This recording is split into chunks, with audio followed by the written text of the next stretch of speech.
there. Welcome back to Shoulda Boosted number 36. This is generally a purely Warmachine podcast. I'll warn you right away that today it's going to be a little bit on and off because today we have a very special guest, Emanuel Class. Emanuel, how you doing?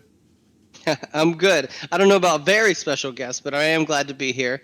It's really funny. So getting ready for this, my wife asked, how long is it going to be? And I said, well, I'm not sure, but Malorian's a professional, so I'm sure it'll be smooth and it'll be quick. And she said, I thought you were doing a podcast with the meme guy. And I said, well, he could be both, right? Like he could be a professional and be the meme guy.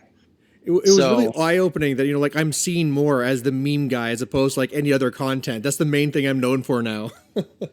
Well, I think I had mentioned originally when I brought you on as Wendell for the Field of Fire Riot Quest radio play that you were originally doing memes in your content, and that's how you and I had crossed over. I just really thought your memes were funny.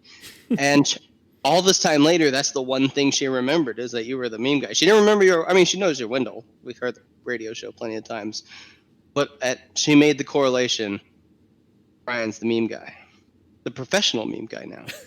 Well, let's not set that bar too high, So the reason why I have Emanuel on here is Emanuel is a production mastermind. He is a creativity juggernaut, always bringing out all these new shows and ideas and just everything going out there. And it's at a very high level because he really does this. Whereas you were saying that I was being professional, no, it's Emanuel who's professional. And the biggest thing about this, about how he scripts everything out. When I started working with Emanuel, realizing that, everything was worked out. First we're going to talk about this, that, we'll do reshoots. I do the Calculon one take. That's really it. And so I said, Emanuel, we got to do this Emanuel Unscripted just to kind of see if, I'm pretty sure that you can handle this. Another thing that we'd done originally was that whose line is it anyway? But if I just hit you with things and you didn't have any look ahead on these questions or anything, will Emanuel still be, at his perfect self when these things are just thrown at him? Or are we going to make you sweat a little bit? Hopefully a little bit of both. I perform well under pressure. Speaking of under pressure, did you just drop a Futurama Calculon reference there? A Calculon one take reference? Oh, swish, Brian. That was well played. Very nice. I get too much farther though, Emanuel. Just for those who don't know who you are, you want to quickly give who you are, what stuff do you make, how'd you get into the game, that type of intro. Oh man, well this okay. If you're not familiar with me, sit back, pick your feet up, crack a beer, or whatever your beverage of choice is. If you're driving, definitely not a beer. Okay. Actually, take that back. No drinking right now. It's probably going to be too wild without the drinking. So where I got started, let me take you back. We can get the music going on here to when I was a kid. So my bus, when I was a kid, used to drop me off at a game store. That was my bus stop across from where I lived. And my mom, single mother at the time, worked tirelessly. And so I would spend most of my evenings there at the game shop, just learning new games as a kid. It was like, hey, what is this, Blood Bowl? Okay, sure. You can have a giant rat kill this dude? Show me how. Mm-hmm.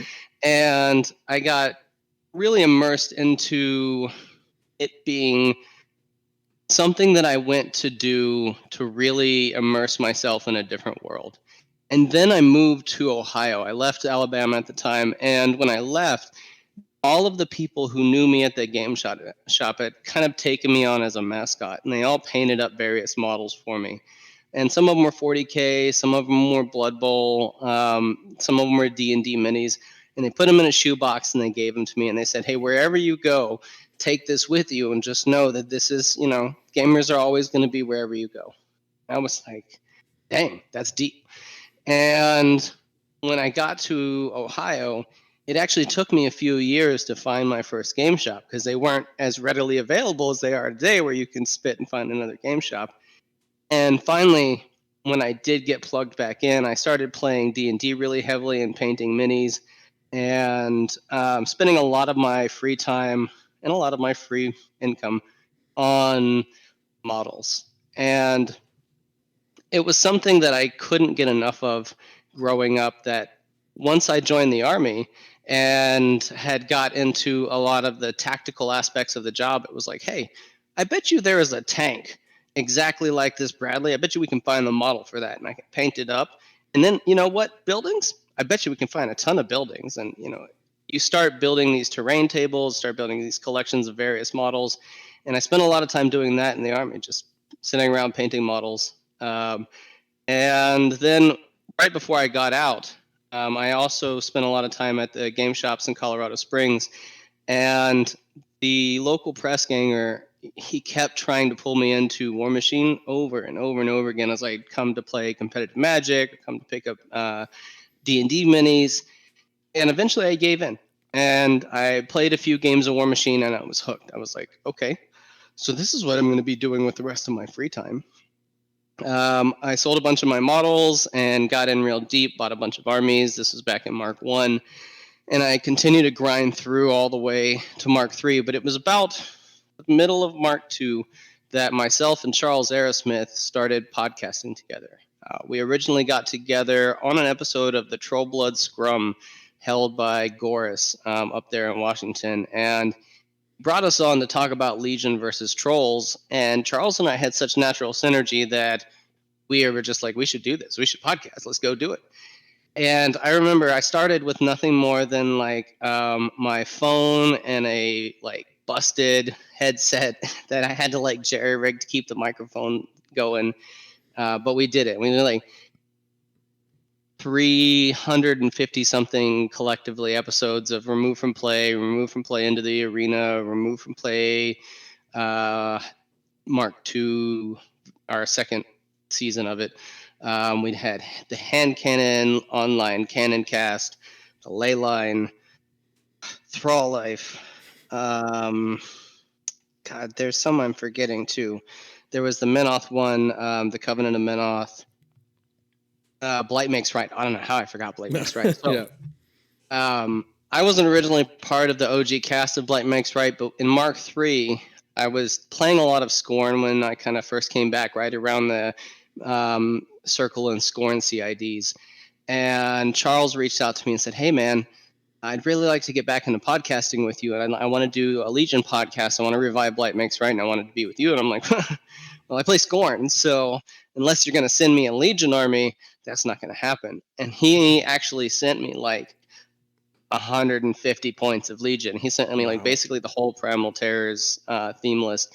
And he reached out to other people in the community, and they were like, well, Emanuel's going to talk about Legion. Of course I want to sponsor this. And like game shop owners were sending me models of like random stuff. And I was like, okay, well, that was really encouraging. I didn't know that people cared that much about my opinion that they'd want to like bring me back into podcasting. And so we started doing initially as YouTube content, kind of like you, Mr. Malloy, in there, where we kind of felt that was the new wave of things. And we did, 24 episodes or so of Blight Makes Right. And then Legion just went a really, really long time without getting any releases. And so we hit the bottom of that well pretty quickly. And then as the changes were coming out, Charles was getting really into Marvel Crisis Protocol, which is, great game. Not going to crap on his journey there because he went off and did a great thing for that community, started the Omnis Protocol, and we went separate ways at that time. And I stopped podcasting and just played competitively for a bit. And then I felt the tug, just that I knew that I wanted to come back and recontribute to the community. The community meant so much to me. And I wanted to do it in a way that was going to be different than all the other podcasts I had done in the past. And also use the established credibility I had for something new. And so I started Field of Fire, and initially I started with a friend of mine, Trevor Bond, back in California, but he had a new baby, and as time happens, fatherhood takes a lot of focus, and so he wasn't able to continue.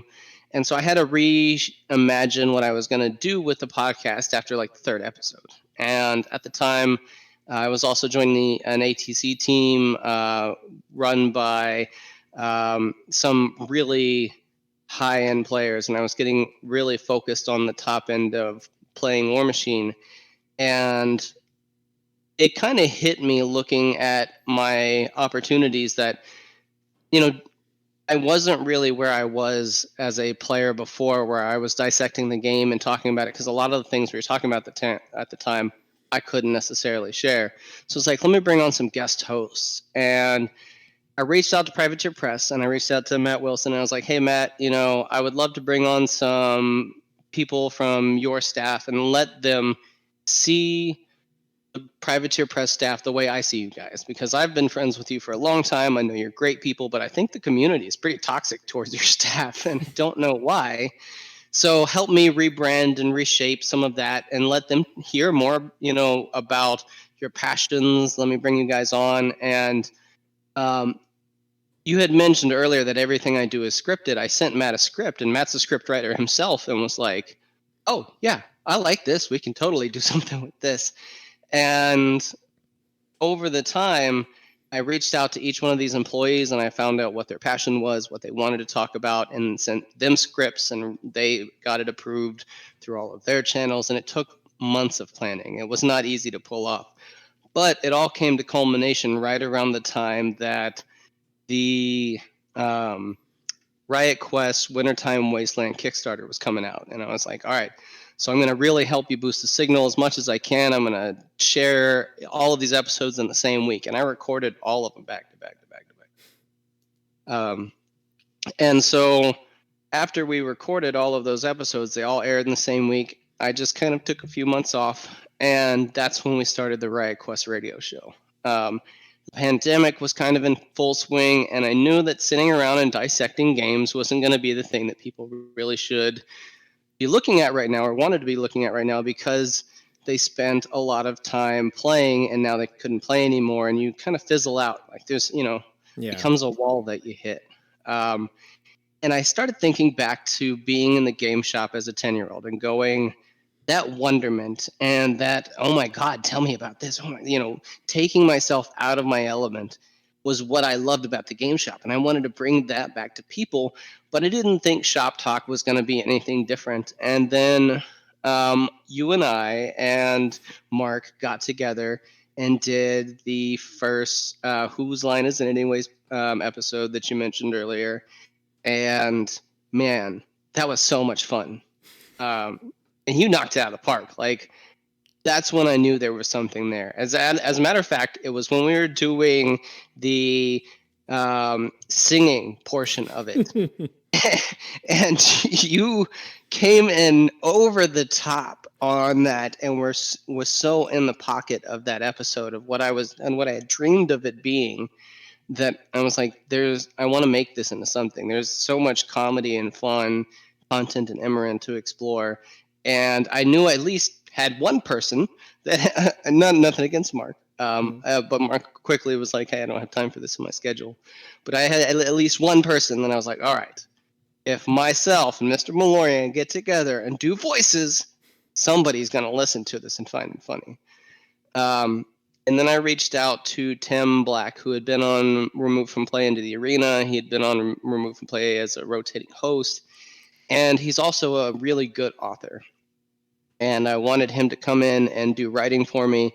And then I reached out to Alex Odefer, who does the Quiet Rest comics. And I was like, hey, man, come write for me. And he does so many voices for us now. And he also has done some writing to help back up. And then we pulled on Zosha Simpson, and we pulled on Zula Mandy. Mm-hmm. I know Zula outside of the Persona world, and so I was trying not to call her by her normal name because she has a tag name. So shout out Zula. And God, who else do we have that I'm forgetting somebody? We got our new ones now for the Head in Jar. That's who I'm forgetting. So Rebecca Banky, we brought on as the brain in the jar, and just explored the world of the Riot Quest lore. And Hungerford took direct interest and said, hey, any notes that you guys want on any of the characters, I'd be happy to provide you. And he gives it to me in minutes. Like if I say, hey, I'm writing a commercial for this, he'll hit me with it that day if I ask him, during work hours, of course. And I have used a lot of that to also help drive what has been a really awesome story. I still listen to it over and over again because it's just so fun. And now Field of Fire is evolving again. So you started pulling at this thread at the beginning, and we're almost to the end of the sweater. I started back to where Field of Fire kind of initiated, which was Field of Fire Media. I wanted to do Twitch. I wanted to do video. I wanted to do YouTube. I wanted to write articles, and I just couldn't do it all myself. And I knew I would burn out trying. And so I reached out to other content creators like you, who I thought, man, these are people who I would absolutely entrust with my brand and would love to give big bandwidth and fanfare to any sharing that I can get because of the great content they make, and start down a path of instead of Field of Fire just being me being David Letterman interviewing people, it's going to be anything of these content creators that they can publish. And so that's me, a little bit of my past, and kind of the content creation that's been on that arc. Fantastic. Yeah. I mean, like it's been a real journey. Like I first had you on my radar back with that removed from play, and was enjoyed when I saw you were back there for Field of Fire. But I guess for anyone out there that are looking to do some content, maybe talk to Emanuel there. He'll have something for you. With this, though, I want to jump into our 10 questions. I got 10 questions of a real mixed bag for you to try and take on. Like I warned in the beginning, some of these are Warmachine related, some of them are not. So we'll see where it goes with this. But let's go to question number 1. So, Emanuel, I want you to imagine this. Hungerford walks up to you and says, you know what, Emanuel, we want to have this 4th Infernal Master, but we want it to be something different. We want an Infernal Master that's just really pushing that hashtag design space, really looking at something new. Go. What do you got for me? Infernal Master Archon. So they don't have an Archon, and obviously a perversion of some kind of dark angel would be super sweet. Most of the masters right now are very, walk around, go and either slug you or spell you or support.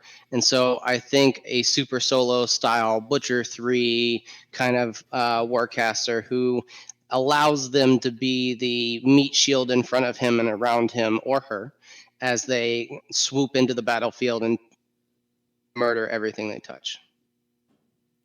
All right. What would the feat be? Well, to play on that angel theme, maybe it will, it's a dark angel. So I would have to go with some kind of Crixian feat, right? Maybe a la like Denny 2 or Denny 1, where it locks everything down and gives that angel time to just go in and reap and murder. All right. Fair enough. So you didn't even take like a second to think about it. You were right there. So, all right. I'm in the moment. I got to get some stronger things here. And that was supposed to catch you off guard. Here's a nicer one that I had in here. I mean, obviously, we all had cartoons and shows that we loved as a kid. And there's a lot of movies out there and things are being remade. Out of all the shows that you really loved as a kid, those cartoons you'd rush to the TV to, Saturday morning, what's one that has been like forgotten? Nobody even remembers it, but you'd love to see it come back as like a Netflix series or a movie or something like that. Gargoyles, without a doubt. So Gargoyles was really underrated at its time. I mean, there were a lot of good cartoons of its time, but Gargoyles was dark, and it had a lot of kind of mature content for its age group. And the art was really distinct and interesting. It was kind of that like original 1990s Batman, Wildcats, very clean animation. And I would love to see a live action Gargoyles movie. I think that now's the time where we could probably see the mix between good CG and great makeup and see some of these characters come to life in a way that probably wasn't able to do in the past, because I'm one of those people who feels very strongly about paying homage to the source material. I think it's really important for anything that I watch that if it's, so good example, some current events, Wonder Woman, right? I don't like it. At me, I don't care. I think Wonder Woman's a great concept. I love Wonder Woman as a superheroine, but I think they missed the mark on so many things on paying homage to that original source material. And sure, you can take spins or whatever on it. We also got Stargirl, who came out recently, who paid amazing homage to the source material, still did all their own things. So it's doable, and I think we're in reach. So Gargoyles is that would be my comeback. I could definitely see it. I mean, I think it was like one of the main things, just like the inherent weakness, right? It's not where it's like, this perfect superhero that has no weaknesses. Like, no, the sun comes up and they turn to stone and you can just like push them over and they'll shatter, right? Like there was actually something there you had to be kind of fearful. And, as a kid, like, wow, there's actually like maybe they don't survive type thing. But when you say you want to do live action, that has me scared. I think I'd go with more like, okay, more of a new cartoon as opposed to live action. But then again, maybe they can pull it off with all the new CGI they have going on. Well, you're right. They could bastardize it and make it really bad, or they could knock it out of the park. And I've seen both. Like I have high hopes for. It really depends on the director. I really liked a lot of the things that came out recently with The Mandalorian and how they've tied a lot of these older shows and seasons together. And I think that they're really good at paying homage to the source material. And so for me, as long as they can do it correctly, I'd be fine with the cartoon or live action. Fair enough. All right, we're going to shift back to Warmachine now, and I know you have another love, which is Menoth. So we're going to ask you, what do you figure is the most underrated Menoth caster, and why? Well, Durst is my favorite caster, and I think the one that probably is underrated, but probably not as far as underrated as some people might give it. Because a lot of Menoth players will tell you Durst is great. It has a really good package for both being able to get across the table in a very fatal game. There's some jankiness with how redirecting attacks work and how you can set up targets between archons and judicators and all kinds of craziness to make it really unfavorable for your opponent. He also has balanced charge, and Pathfinder is really important in Menoth. And then Durst is a caster who can get in there and end the game himself. One of my favorite things to do with Durst, too, is if you're in a position where you can go up and poke a couple things, even your own guys, you can make clouds with his weapon. And so I've already lost a lot of my jacks to the beatdown of forcing them through my feet. I'll run my choir in front of him for a turn, pop them into clouds, and then as my opponent either has to figure out if they can see me or get through these caustic burning clouds that will injure their guys, I spend the other turn crossing the table and going and poking their caster to death. All right, so if we're talking about Durst, there's a more important thing we have to decide, though, first. Do you replace Umbrella with a sword, or do you actually just embrace it and just make it a full umbrella? I think it's great. I actually don't mind the spear. It's supposed to be like a consecrated weapon that has a mechanism that delivers Menoth's Fury down the shaft and into the ignition chamber, which is kind of the umbrella part. And it's also supposed to be paying ties back to a lot of the incense burners that they look like in the Catholic religion corollary. So I actually don't mind his weapon. So full umbrella. All right, fair enough. All right, we're going to go and notch this one up a bit, and we're going to say we just finished off with all these U.S. elections. We're not going to make you pick a side because we don't want half the world to hate you. But what we're going to say is, what would you change, if anything, in the U.S. electoral process? Oh man. Boom. Well, if I were going, see, I feel two ways about this, and this is a very polarizing question, and I'm going to get a lot of flack for any way I stand on it. But firstly, I think the Constitution that we have in the United States is great, but it's a living document that needs to continually be updated for our views on the time. I think one of the most outdated ways of thinking is that a single person should be making powerful decisions for our country. Maybe a popularity contest isn't the best way to choose who gets the nuclear football codes. And so if I were going to change something, I'd probably downplay the importance of the presidency and peel it back and maybe even remove it in the future and allow the Congress of Representatives to balance themselves. I understand why the president is important. I understand why vetoes are important. But currently, giving that much power to anybody who is just elected mostly based on money and popularity isn't really a good way to govern yourself. And then if I were going to change something else about it, probably making voting accessible to everybody. I think it is a really important thing that you get out and vote. I've voted in every election as long as I've been able to vote. I voted as a deployed soldier. I went in and voted in person in this one. I helped people get signed up. It's important that you reach out and you become part of that system. It's one thing to say, well, what would you change about it? What I would change is I would get as many people involved as possible in America in that process. And for the longest time, people who are marginalized in our country have not had access to voting or the opportunities to vote, or have been in areas and districts where their vote's been discounted.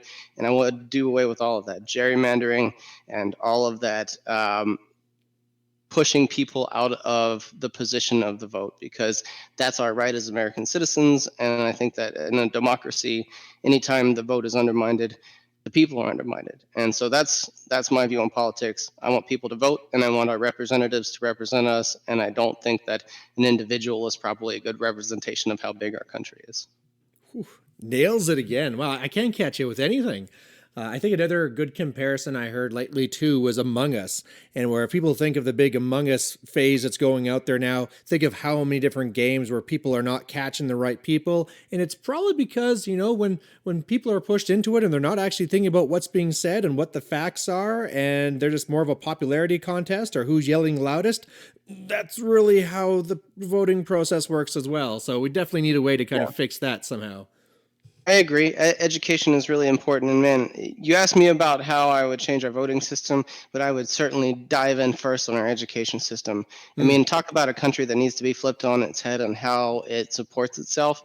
We pay nothing into our education system, and we constantly slash at it at every opportunity we get to cut their funding and to peel back their opportunities and to peel back after school programs. And if it weren't for things like that comic book shop that allowed me to play games, I wouldn't be where I am today.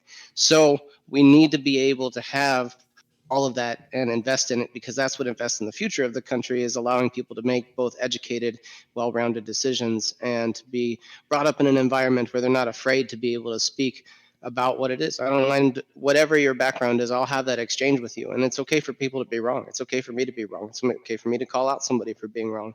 But if you're not educated on what you are voting on, what you're talking about, what you're engaging in, or you're not in a position where you grew up or came up in a way that you can think about things in a way that allows you to break down your barriers and think about things. Am I voting because of my hubris? Am I voting because of my ego? Am I voting because of my tribalism? Am I voting because of my upbringing? Or am I voting because I believe these certain things? And so you're right. You hit the nail on the head. Education is really important, and I would certainly reform that in our country. I would take all the money out of politics and I would put it right into education. All of it. Just dump it. All right. Moving on to number 5 here. Hungerford's back. He's saying, congratulations. The new Infernal Master Archon is a huge success. We need your help again. We're moving on to Mark IV. We want to throw in a new interesting power attack. Again, something #design space, something that's currently missing in the game that really adds something. We don't want it just to be another flop in the pan like push or weapon lock that nobody uses. We want something that's real there, that's missing, and is going to make a big, huge splash on the scene. Emmanuel, what do you got for a new power attack?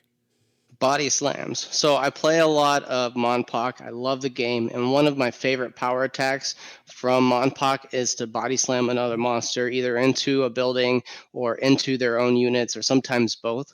And so I think it would be really neat to positionally not always have to throw something, but be able to stand in front of it, pick it up, and put it in an adjacent spot that also damage things around it. Sometimes throws are great, but this would allow maybe for a higher accuracy accountability in it.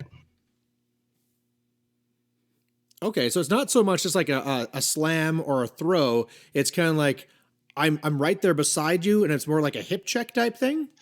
So in Monster Apocalypse, you have to align yourself with the other monster. And alignment is my base is directly aligned with your base. The same way it would be in, say, if you were checking for a slam. But instead of knocking the model back away from you in a slam or picking it up and throwing it to a different location, in Monster Apocalypse, you have both of those options as well, but you pick something up and you slam it into the adjacent territory or the adjacent unit. So it creates damage, and it's a positional thing too, because the places that you can body slam a monster sometimes are better than the positions you can throw a monster into. And so if I were going to reach into the bag of things of Privateer Press, because they love doing stuff like that, there's so many corollary rules in Monster Apocalypse that, I mean, here's an interesting example. So Gallimaxus, I think is his name, or I'm terrible with their names. He has an ability called Redline, which you might recognize if you've played Khador or you're a Warmachine player. And in Monster Apocalypse, it damages the monster when it uses its abilities. And so I would love to pull something the other direction and bring it into Warmachine. Oh yeah, fair enough. I mean, I'm sure there's a lot of great stuff there in Mompok that can go both ways, and might as well take the great rules they have there and apply it over to the Warmachine side. You heard it here, going both ways. So, going on to question number 6 here, this is one I'm really excited about because typically I don't get a lot from Privateer Press directly, but we actually got Privateer Press to provide this question here for you. So, I'm going to have to quickly figure out how to do this. I'll push play, you'll get the question, and then you can try and answer it. Okay. All right, so I'll just come here and play. Oh, hello, Mr. Class. This is Wandel. Yeah, I have a bit of a relationship question. I have a very brilliant tinker friend that I have some very strong feelings for, but I'm not very sure if she has the same feelings for me, and my situation is a little bit apocalyptic, and so I'm wondering if you think if I should be more so focusing on following my heart, or should I be more focusing on keeping my heart in my chest? Either way, love the content, and I look forward to your response. Bye. Wendell, what a good question, buddy. I'd have to say the one thing about all of the things that Warmachine has taught me is that victory favors the bold, so go for it. Page 5. There's no reason not to. And if you get rejected, you learn a lot more in failure than you will ever in victory. So let it get shot down if it happens, and then you'll go, well, maybe she wasn't the one. Or maybe my approach was bad. Or maybe it was bad timing. Or maybe I'm focused on something that I shouldn't be focused on, because if in a post-apocalyptic situation, love is what you're worried about, maybe you need to get your priorities focused. But I'm not one to poop on anybody's love parade either, because I'm a hopeless romantic. So Wendell, go for it, and I hope you get it, buddy. You keep calling him Wendell, but I think he very carefully called himself Wandel. I'm not sure. Maybe he was misspeaking. Well, maybe he was being influenced by his gremlins. I'm not really sure.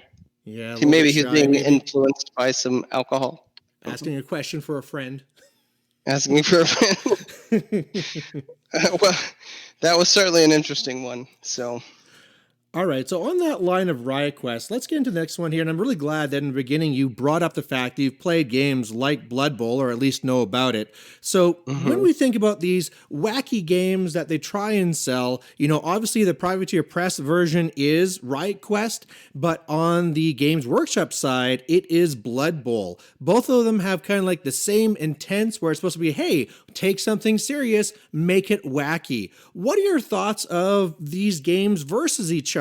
Is there like a straight comparison you make? Is there aspects that one does better than the other? If you could pick only one game, which one would you lean towards? Take it away. Yeah, sure. Well, I can tell you that I like the wacky just as much as I like the serious. So if you look at a lot of my armies, look at my Menoth army, you look at my Infernals army, they're dark, they're sinister, there's, really muted colors. And everything about them just says, I'm ready to kill. And I don't have any problem including some goofy Riot Quest models in that.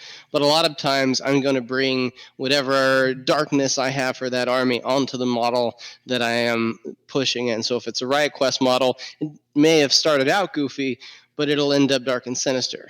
But I also really enjoy the Goofy. I'm a huge monster movie fan. Like I grew up on Godzilla, and not just like the new Godzillas, but like the 1970s, 1980s Godzilla, the 1960s, and 1950s Godzilla, where Godzilla was goofy. He was a hero. He did dances. He flew through the air. He slid on his tail. Like nothing was off limits because it was just a fun monster movie. You know, you don't get too tied up in it needing to be serious because that's the genre. And as somebody who grew up on a lot of cartoons as well, I really appreciate how goofy and cartoony Riot Quest is and a lot of the influences that they draw on. As far as Blood Bowl goes, I don't actually watch any sports. I am not really a sports fan. Nothing against anybody who is. I just don't really. I would rather play sports than watch them. And so Blood Bowl is a game that I enjoy, but I don't necessarily enjoy it because it's the comparison to something else out there. It doesn't draw on any source material that I personally have an attachment to. So if I had to pick one, it'd be Riot Quest over Blood Bowl. But I wouldn't discount Monster Apocalypse in the realm of goofy, in that they have a lot of the elements and tropes pulled from those old monster movies. And on the surface, it may seem silly, but once you get into the game, it's really fun and interesting. So I enjoy it. I like it for what it is, and I don't necessarily see it as needing to always be that. You can put your own spin on it. We're in a hobby world where if you see it and you can imagine it, you can make it. So why close yourself off and say, well, Riot Quest is only cartoony? Well, have you tried taking a crack at it? Because I've got a bunch of modded models that might say otherwise. So I don't have any problem with it. I encourage it, and if I don't like it, I can make a change. Yeah, I could be completely wrong, but like the way I always see it for these two games is that these are their attempts at trying to make the game both smaller and just a little bit more wacky. Like coming more from the Blood Bowl side, you know, you have all these people that are trying to be serious about their formations. And it's like, hey, if you're going around with these goofy things and you roll a 1, you just fumble and that's it. You might have had a lot of plans, but that's it. You're forced to actually just be saying like, hey, it's out of my hands. I can't walk into this saying that the most brilliant player is going to win. It's if one's happen. And the other great thing is you can just grab a handful of models that are from your existing armies and they can make a team kind of like that as well. I kind of feel that's what PP was trying to do. You know, a lot of these models work on both sides, so you could realistically just grab your Riot Quest models from your regular armies and then play between rounds and stuff like that. And I suppose even if you didn't have the correct ones, you know, there's other ones you could say like, oh, this will count as this or something like that. Do you think that's really something that PP was trying to go with this, or am I just kind of like off base here?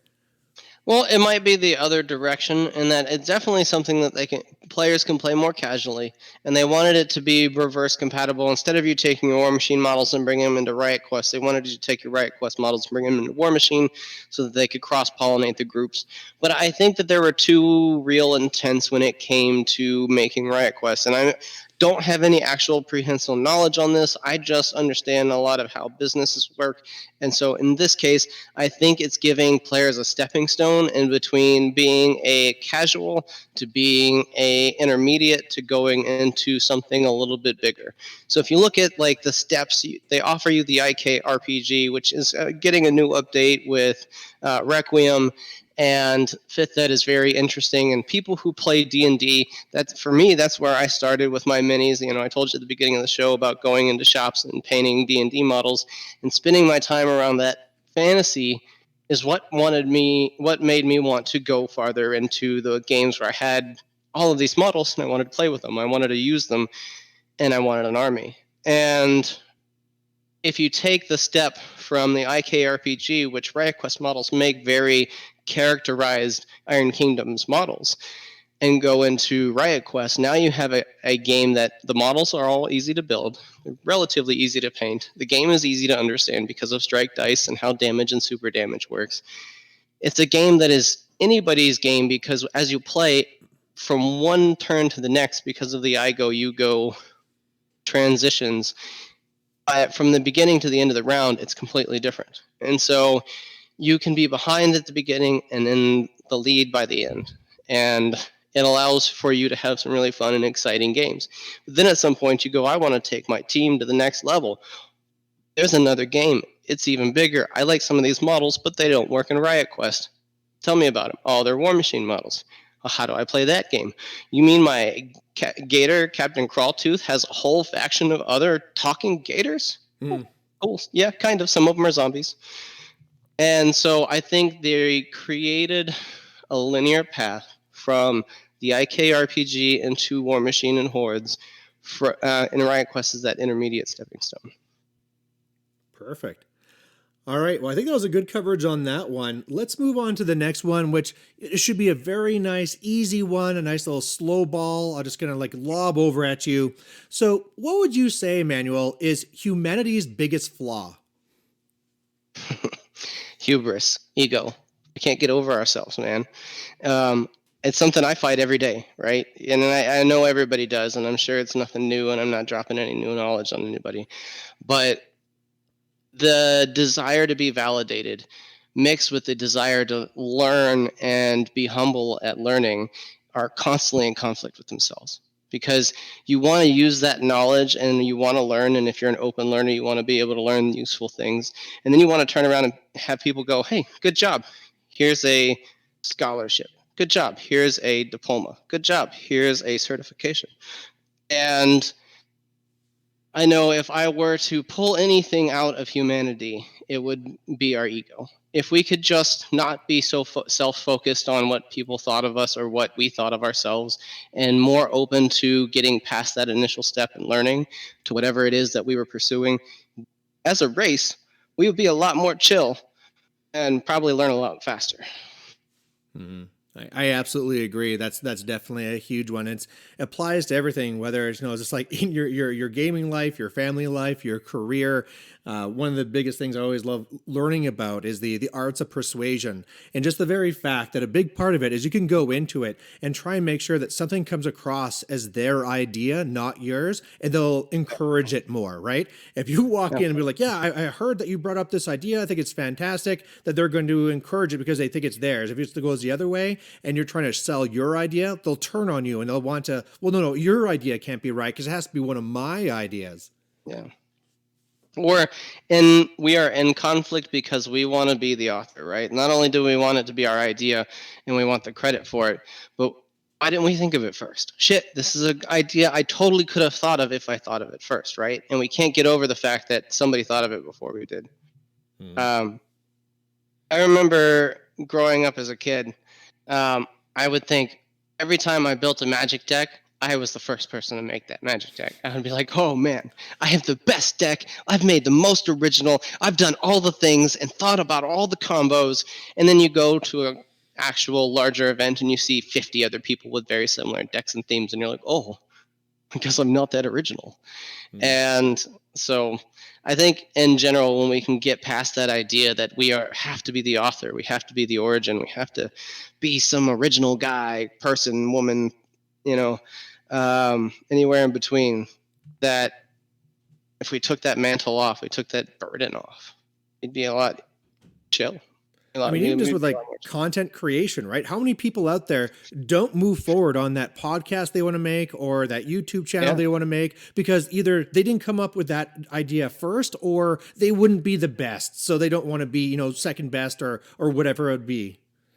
Yeah, or they don't want to talk about something that somebody else has already covered. I can't tell you how many times content creators have come to me and said, hey, I've hit a wall. I don't know what to cover. And I don't know that if I come up with anything or cover anything, it won't be something that somebody else has already covered. I'm like, who cares? Just do it, man. Like, even if you cover the same exact content as somebody else, you can spin it in a whole different way. You can look at it a whole different way. You can even reach different people that wouldn't necessarily have been reached by somebody else's audience. So say those things, do those things. It's okay to let them be said more than once because sometimes different people are listening. Yeah, and there's your own little spin on it, all the rest of it. And that's why I try and do the, God's work, and I take on the worst Warmachine channel on the internet so that nobody else has to worry about it, right? There's always going to be somebody worse than them. You say that, but someday you're going to be a victim of your own success. You're going to be like, I'm the worst channel, and someone else is going to challenge you like Highlander. They're going to step out and be like, oh, you thought you were the worst channel, my lord, but now, and this is me making a whole bunch of like faces as they do in the Japanese movie as they're like run out of dialogue, but mouth is still going. Prepare to die. That actually would be like hilarious, like kind of like series to do between different content creators to see like who could make the worst, where it's like comically bad, like Army of Darkness type of content. I would be so for that. The thing is, I don't necessarily I can't be the origin of that podcast for sure. Like, I'm way too much of a planner. I'd be like, all right, we're going to script the worst podcast known to man. How do we do it? What's the most mathematical, evil way to create terrible? Absolutely. All right. Well, we'll look into that. We'll see what we can brew for that for 2021.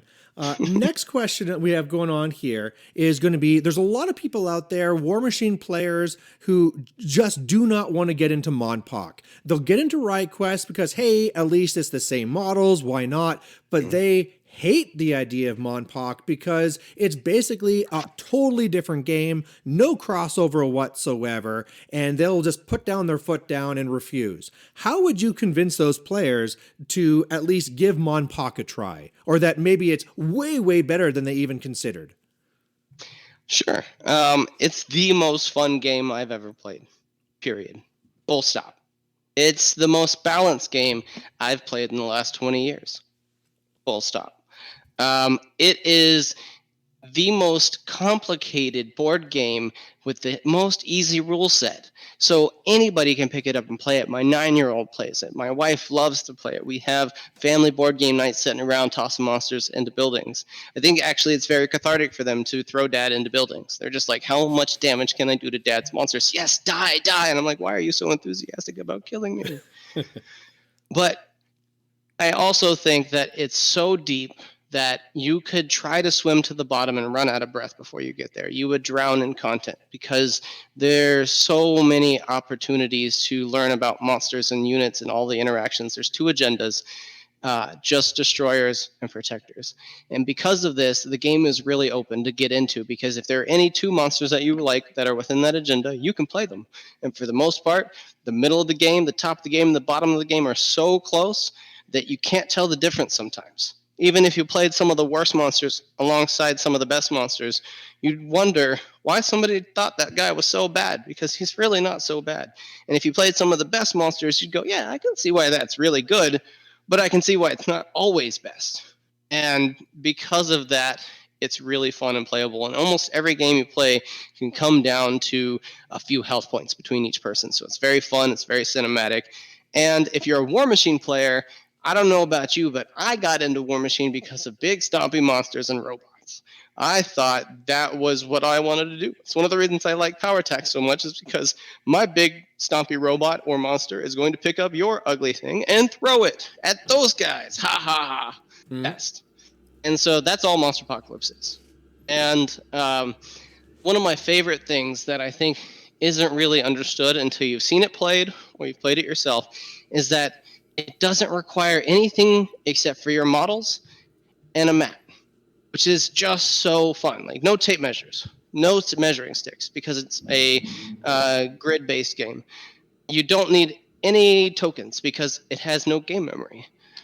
You don't need to even be faction specific in that you can have 2 monsters from your agenda and a blister from this unit and a blister from that faction. Anything you can pick up at your game shop probably has a good special in it, and throw it into a list and play. And it's super new. So started coming back Mark II 2018 when they re-released Monster Apocalypse in its current version. And because of that, there's so much room for growth. If you're a new player, great. Almost everybody else is too. Come on in and join the kaiju train. If you're an intermediate player and you're like, hey, I think I could play this competitively, great. There's probably a lot of people right around that same level that'll give you a good challenge and help you grow. If you're a really competitive person, there are some sharks that I see, like the Power Gorge TV team and Vicarious out there. I did a Build a Fire episode with him last episode 27. He's a former WTC player, played on the WTC for America twice, saw Monster Apocalypse and went, I'm all in, head first, jumped in. Mike Ireland has not looked back since. And he may not go back to Warmachine if I have anything to do with it. Nothing against Warmachine, but I want everybody on the kaiju train because it's so fun. Yeah, the only question I have to ask people is why? do you not want to play? And if they give me a really legitimate reason, then I'm all right. I get it. You don't want to buy another game. That's reasonable. It's a new game. New games are scary. Okay, I get that. I don't necessarily like big kaiju monsters, and I want to just play with units. Okay, go do that. That's fine. But if they don't have a legitimate reason they don't want to play this game, sit them down, let them play once. They'll never look back. It's so good. It's so fun. Definitely play it.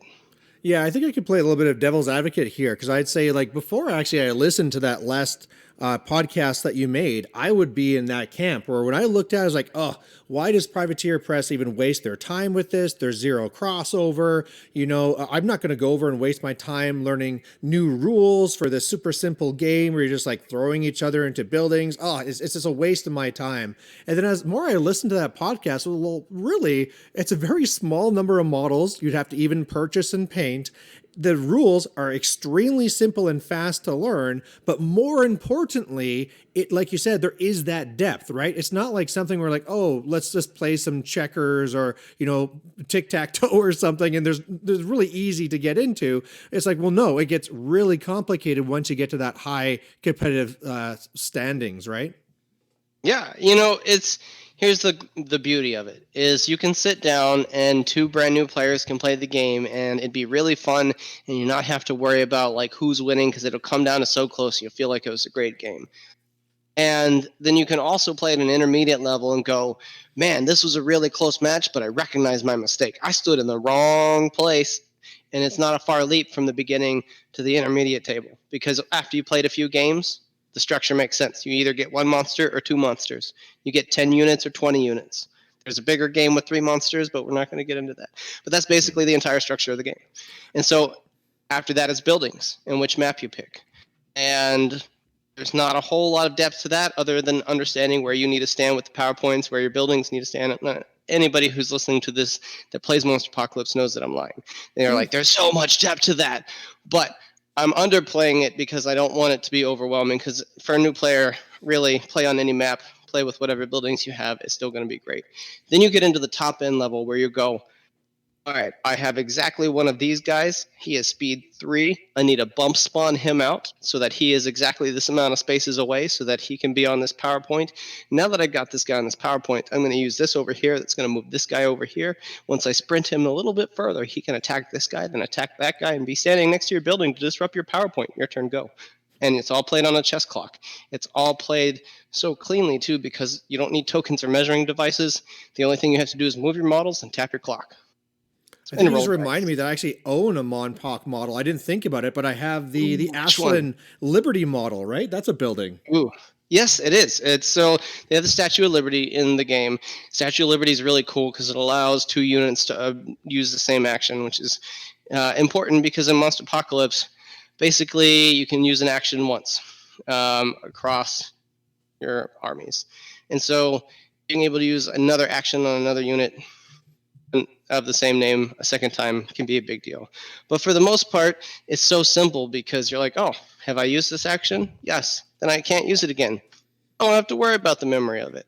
You don't have to mark like who went or where because of the simplicity. Mm-hmm. All right, awesome. We are moving on to our final question, and this is an interesting one. It is Warmachine related to make sure that we hit that for those who are here for the Warmachine content. But Warmachine has a looming issue that's been on the tips of people's tongues for a long time. I know Privateer Press is constantly thinking about it, and that's bloat and how they're going to be handling it and keeping it a manageable game. And so what do you do with it? Do you do something where it is something like a standard thing like Magic, more like the Champions that they tried, where there'll be only limited models? Will they literally have to retire models? Will they have to retire factions or something else? What is the solution, if any, to the model bloat in Warmachine? So Emanuel, what's your take on that? So model bloat's an interesting thing in that it's something that we're only just now facing for the first time in Warmachine. I think a lot of people have been crying wolf on skew bloat long before it was ever an issue. But I think looking at the game and where it is now, it's easy to trim fat, right? There are plenty of things, we go through different editions that are unplayable, right? You look at NIS archers or any of those other units that languished for a long time. And you have two options with these kind of models. You can either A, revamp them so that they're usable again, and all the people who have them are like, yay, my old models are usable again, or people who didn't have them maybe repurchase them. But usually models that are in games long enough like that probably need resculpted or kind of revamped at some point anyway. So how do you touch that? Well, we talked a little bit about GW's products earlier with Blood Bowl. They had a really elegant transition between the 7th, 8th, and 9th editions in their growth of factions. So I look at like Death Guard, for example. They existed. You could get them previously, but their models were only of a different brand, essentially. You couldn't just go out and pick out your Death Guard. But those models existed for a long time. And then in the new edition, they hadn't come out with codex for them yet. They drop a full codex. They give you all new models for them. They tell you your old models are playable. But there was a lapse in between where you couldn't do shit with them and you might have been a little pissy about it. Now, a lot of people who own the older models still bought the new models. A lot of people who own the older models that really like the older models still played with the older models. And for the most part, nobody gave a shit that there was a time in between where you couldn't use them because there are so many other things to use. Every game needs to go through this. And I think that as we transition into a new edition, at some point, we'll go, okay, let's make the game smaller. Let's cut back X amount of things. And it's probably going to be older models or things that need resculpted or things that, haven't been played in a long time. Give people the opportunity to not miss them or miss them. And then when they come back, rebuy them with new sculpts because they're a model making company. They're not a rules making company. They make rules better and they focused on it a lot more than GW, and that GW was always a rule model company first and a rules company second, but they're coming around. And so Privateer Press needs to do the opposite. They've always been a rules company, but it's time to come around to the fact that you just got to keep selling models to keep the doors open. So cut all the old stuff, resculpt it, give me new stuff, continue the giant game because that's what we all play for. And as you go, give us new things to purchase and we'll purchase it. I mean, when it comes to balance and game design, that's where you have the biggest issue, but that's why you all have transitions between editions too. It's to clean that stuff up. I don't know that Mark III is in a bad place, but it's not necessarily in an untouchable place to say that whenever Mark 3.5 or Mark 4 or whatever they want to do with it comes along, they can't give us something new to be excited about. I think as long as we don't get stuck in our ways and go, well, I just really want Mark II back or Mark III back or whatever people want to kick the dirt about, we'll be fine. The community will move on. But it's the toxic players who want to stand on their soapbox and tell you about how much they wish the game was how it was. Well, dude, it's not that way anymore. And you can get off your soapbox and allow other people to play and have fun. Because for sure. That's usually what kills enthusiasm between editions is the echo chamber, right? We could go into the best edition in the world, they could completely address skew bloat, and there'll be one guy or girl or person who gets out there and says, I don't like this because I don't get to play with my old models and it really hurts and offends me and I'm just really mad about it and I'm going to say mean things about the company and all the people involved. And then somebody else who has no idea what's going on is going to click it open for the first time and go, oh, I haven't played Warmachine in forever. What's going on in the Warmachine community? They've got a new edition and it's terrible. This guy thinks it's garbage and he can't play with any of his old models. That's not fair at all. I don't want to play that game. And so that guy who might have opened it up and read, hey, there's a new edition coming out and they're going to resculpt all the old models and give us the opportunity for something new, would have gone, oh, shit. There's a new edition coming out with a bunch of new models I might want to buy. Let me get on the hype train. And so it's really the community that needs to address itself, not the company, because the company does what it does to make money and continue along to make the products we have. It's the perception that they need to do something about skew bloat that we need to step back from and go, are we constantly calling them out on their flaws or are we giving them the opportunity to grow? Because even if you look at the Privateer Press from the beginning of 2020 to the end of 2020, it's a completely different company. Like who they were at the beginning of the company and their business model did not survive COVID. And they knew that. and they addressed it, and they became better and sharper and more focused. And they might have lost people along the way, because that happens with any product. You're going to lose people along the way. But there are going to be a lot of people who aren't honest about why they jumped off the train either. Yeah. So you have to evaluate why it is you're playing these games, why it is you're invested in this company, and why you care about SKU bloat and what you can do about it. Personally, what I do about it right now in the game we're in is I either A, play a different game, because Monster Apocalypse is fantastic and it's 2 years old, so you don't have to worry about SKU bloat. But also, I understand that if I'm going to play Warmachine, there's going to be a bunch of models I don't know shit about. And unless I study really, really hard, I probably will get caught. And that's just the nature of big games like that. But that's also the nature of war games. I've never, ever once stepped out into a mission briefing or something where I knew everything that was going to happen before it happened. I knew every player that was going to be there. I knew everything that was going to happen. Even when I thought I did, I was like, man, I really understand what's going to go happen. None of it happens that way. So it's really normal for me to go into a game where I'm like, all right, I don't know what half this stuff does. But you know what? By the end of the game, I'm either going to learn, adapt, or die. And that's just the nature of it. You lose, you learn, you move on. You don't get caught by surprise a second time. And if there's too many models for you to keep caught up on, you have to understand what you can do to adapt in the situation. You become a more reactive player. If you're a chess player who doesn't want to learn all the openings, that's fine. Just become a reactive player and go, oh, they moved over here. Let me not make a bad move. It's a different way of playing, but it's not an incorrect way of playing. Yeah.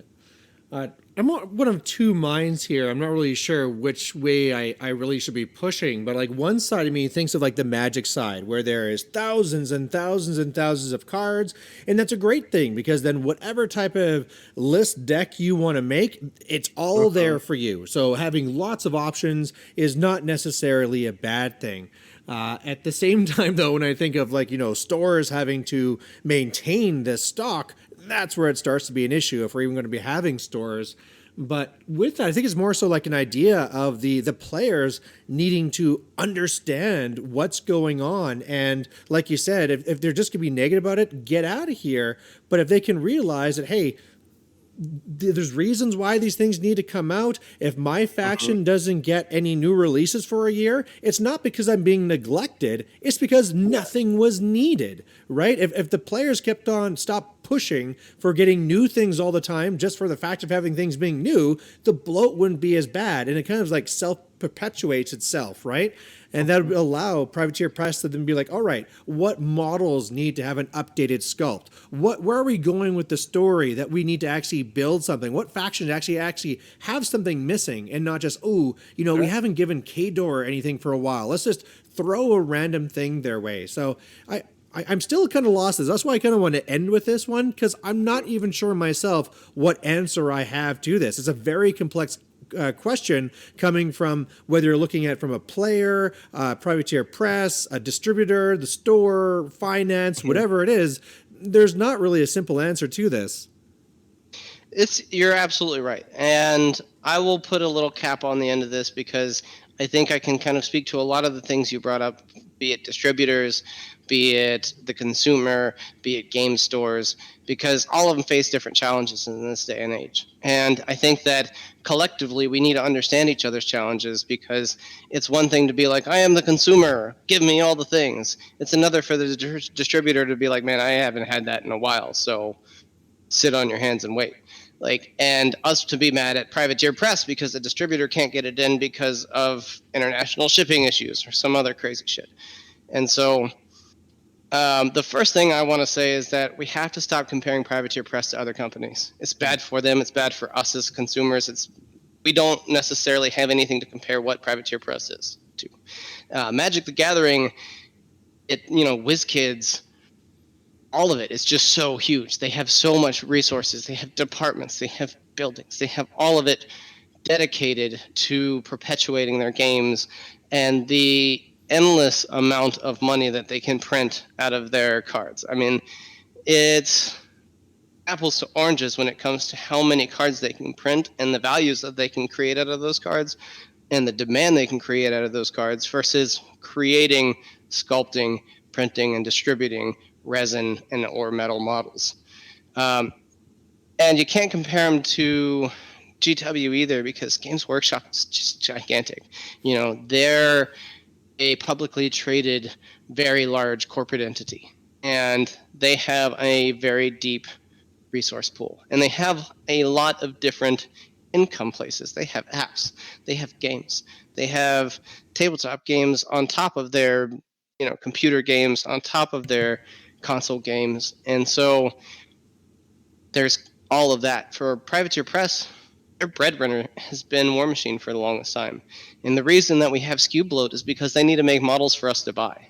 And if people only play Warmachine and that's their only product selling, then at some point they either have to break it down, take it apart, and give you new things to buy, which is kind of what I suggested. Or they have to give you new games and let that game die for a little bit. If you look at how we had a big resurgence of 40K for 7th, 8th, and 9th edition, right? A lot of that energy came out of the fact that they had just come off a really successful Warhammer Fantasy expansion, but they needed one to have the other. If 40K was super successful and they didn't have time to dismantle it because there were no other games to give them income, then they would have probably taken a lot longer to dismantle it and been a lot more afraid to mess with their player base. But then they gave us Warhammer Fantasy, and they said, hey, here's a brand new game for you to play so that you can consume something else, buy something else. Here's a game that has all untapped design space. Let's give you all new resculpts and give you all new rules, get people excited about it. And then while that's going on, we can take the gas off of 40K for a little bit, give you a new edition, give you a bunch of resculpts, and when everybody comes back off their fantasy kick, they'll have all new stuff to buy, and we'll continue to grow and balloon as we do. And so Privateer Press is trying to do this. They have Warcaster, they have Monster Apocalypse, they have Riot Quest, they have Requiem, and they are going full steam into these games to give you stuff to consume, but at some point we have to know they have to take the gas off Warmachine and dismantle it a little bit and give us something new, or it'll just become too big and fail. And so if you're worried about those kind of things, if you're sitting around at home going, yeah, SKU bloat is a big problem, and I don't like where the game is, do the right thing and pick up one of their other games. And I'm not saying that you can't go to another game and enjoy it. Fine, play all the games you want. But if you want to help the company and also with the eye of coming back to Warmachine, go play Riot Quest for a while. Go play Monster Apocalypse. Go play Warcaster. Oh my God, there's so much fun stuff to do. We didn't even talk about Warcaster. I know nothing of Warcaster. We'll have to do a different one on that one. Yeah, absolutely. And I'm down anytime. But go play one of their other games for a bit and give Warmachine a break. I have like 4 armies sitting on my shelves right now, and I play with them when I can. But I'm having so much fun playing these other games that when Warmachine comes out with whatever new faction or whatever new edition or whatever the next thing is, I'm going to buy it because I haven't played it in a while and I'm going to want something new and fresh. So take a palate cleanser and try playing something else. If you let me pick, I'm going to tell you to go pick up Monster Pop. Fair enough. I might have to do that. All right. Well, we're at the end of all the questions. Emanuel, I got to say 10 for 10, A+. You knocked these all out of the park. So you are definitely, doesn't matter if you're on script or off script, you got it, bud. Thanks. I appreciate it. I have so much passion and enthusiasm. It's hard getting me to not talk. So with that, we're going to bring the Shoulda Boosted to a close. Emanuel, where can they find all your stuff? So if you go to Line of Sight, or if you look up Field of Fire, Line of Sight on Google, you will find my podcast. If you look up Field of Fire on Spotify, we are also on Spotify. And there is always links in the Warmachine Facebook groups and Discords. Same for Riot Quest. We try to share this stuff like wildfire because we just want to delight and entertain you. So go check it out. Look us up. If you want to become a content creator, now this isn't for everybody. There aren't a lot of people I would trust with my banner. Malorian being one of the few people I would just exclusively give him a phoenix and let that dude run naked through the woods. But if you're thinking about writing articles, starting a podcast, or doing the YouTube content, reach out to myself, reach out to Mr. Malorian. We want to help you I can point you in the right direction. It may not be for everybody. I can also give you some of the cautionary tales, the things you need to do and things you need to keep an eye out for. But generate excitement. That's what's going to grow the game. That's what's going to grow the communities. And Field of Fire wants to share that fire with everybody. Yeah, and I think that's a good time. I think you already announced it before, but we're going to be doing that work together where there'll be the new series, Fuel the Flame, I think is the final name that we came up with, which is going to be all about taking your passion and moving it to the next level. So that's going to be found at the Field of Fire spot there in line of sight. And yeah, definitely whether you're looking to make new content or just needing some positivity in your hobby, this will be a great next step for you. Absolutely. Field of Fire, Fuel the Flames, Malorian Led. I am going to pass the torch to him and allow him to be the second host of content creation on the Field of Fire channel. And so that'll allow me to share all of his stuff on my bandwidth and everywhere it can go and hopefully reach more people in our audiences. You know, Brian, that I absolutely love you. You're a great guy. You're very positive and sometimes misunderstood. But I think that I cannot tell you how overjoyed I am to have you come on to my banner. And from the very beginning, I've been trying to figure out how to recruit you, and I've been slowly integrating you more and more. And so now you get to join in the fire with me, and I'm excited. Awesome. All right, Emanuel. Well, thanks for coming on to another Shoulda Boosted here. And for everyone listening, we'll catch you later. Bye. Flame out.